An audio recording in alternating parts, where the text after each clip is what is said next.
गोलाव सम अदेबानि 34 बोसोर आखायाव हाथियार लानानै एनडिएफबि आफादा सोमावसारबोबाय।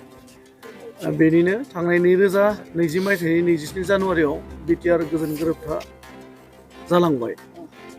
बेनि उनावबो माखासे एनडिएफबि जोहोलावफोरा जोबथेसालियाव थाबोनांगौ जादों।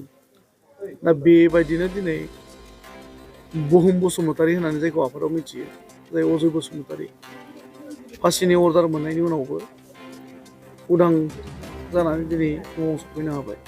S A NDFB regional family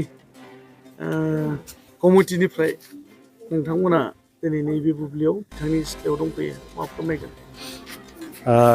दिनैनि दिनाथ' जोंनि थाखाय जोबोद रंजाथाव दिन, जाय हाइकर्टनिफ्राय दिनै मोजां फिथाइ जिथु रिजाल्टखौ जोंनो होबाय। बिनि थाखाय जोङो हाइकर्टखौ जों रोजा रोजा साबायखर होयो। आरो बेजों लोगोसे जोंनि जिथुनाखि एडभकेट ए.के. भट्टाचार्य आरो रुपजित दे आरो कंकन कलिता बिथांमोना नेरा नेफेरा जोंजों फार्स्टनिफ्रायनो नांफानानैहाय दिनै बे खामानिखौ साक्सेस खालामनानै होबाय। बिथांमोना जोंनि थाखाय ए.के. भट्टाचार्यआ एकदम बोराय अबस्थाब्लाबो जोंखौ अननानैहाय, बिथाङा थाबायनो हालायै अबस्थाब्लाबो जोंखौ अननानै बेबायदि मोजां खामानिखौ मावना होनायनि थाखाय आं बिथांमोनखौबो हामबाय होनदों। बेजों लोगोसे थांनाय गोलाव समावहाय जिथुनाखि जोङो लामा आन्दायनाय समावहाय जाय इउनाइटेड फराम अफ एक्स एनडिएफबिआ जोंनो लामा दिन्थिनानैहाय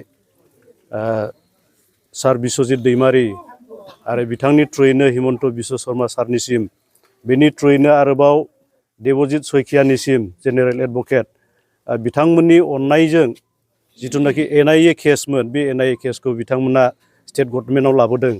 स्टेटआव लाबोनानैहाय दिनैहाय मास मोनबासोनि सिगां माखासे मानसिफोरखौहाय बेरलाव हगारबाय। आरोबाव दिनैनि दिनाव जिथुनाखि फासिनि अर्डार सानै आरो जाबाजिबन कारादण्ड जिथुनाखि सानै दंमोन, बिथांमोनखौबो गनायनि राय होबाय। दा बिथांमोनखौ हाइकर्टखौ आं रोजा रोजा साबायखर होदों। आरो बेजों लोगोसे जोंनि जिथुनाखि दानि सोलिफुनाय गभर्नमेन्ट, थांनाय 5 बोसोरावहाय जाय गभर्नमेन्टआ सालायदोंमोन, बिथांमोना जोंखौ जोबोद माने खस्थ' होदों, जोंखौहाय मोजां रोखोम लोगो लायाखै। आरो सासे मानसिखौल' बिथांमोना फोथायनानै जाय खामानिखौ मावदोंमोन, खिन्थु बे खामानिया साक्सेस जायाखिसै। खारन बिथांमोना पकेटआव गरम खालामनायखौल' सिन्था खालामनानैहाय जोंखौ लानानैहाय माखासे मानसिया दानाल खालामदों।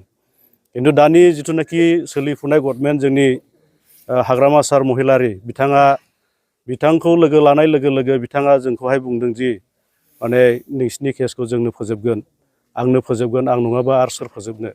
दा बिथाङा बेखिनि खोथा होनाय लोगो लोगो जोंनो नांगौ रोखोमनि थाखा फैसा हेल्प होबाय। आरो बिथांनि थ्रुयैनो गभर्नमेन्टआवबो बिथाङा किसु खोथाफोरखौ बुंहरनानै दिनै बे मोजां फिथाइया ओंखारबाय। बेबादि सानै दंबावो। दा बे सानैखौहाय बेबो हाइकर्टआवहाय हियारिं जानो थांगासिनो दङ। खय एक मासनि फरेनो बिथांमोनाबो गबोनायनि लामायाव दं। आरो बेजों लोगोसे जोंहा जिथुनाखि बेलाव गबोनाय माखासे दङ, बिथांमोनखौबो केस फोजोबनांगौनि खोथायावबो हाग्रामा सारानो खोथा होदों। दा बिथांमोनखौबो केसखौ फोजोबनायावहाय हाग्रामा सारा जोंनोहाय मदद होगोन, बेखौ जों आसा थिबाय। गोदानै जोनोम मोननाय बायदि बरायनायखौ नुनो मोननाय जादों। नैबेबायदि थासारि बिथांनि सिथ्लायाव बा बिथांनि न'खराव। बेनो जाबाय अजय बसुमतारी, जायखौ आफादाव बुहुम बसुमतारी होननानै मिथियो।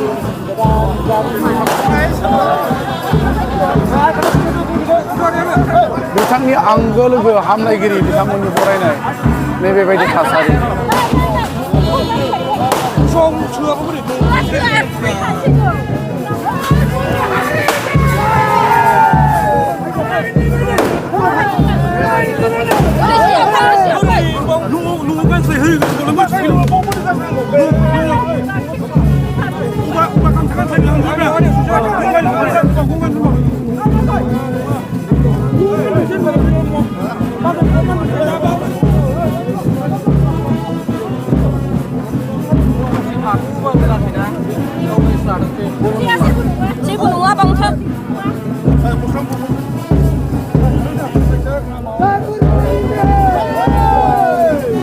बुहुमन नामेजि बिथांनि बिफा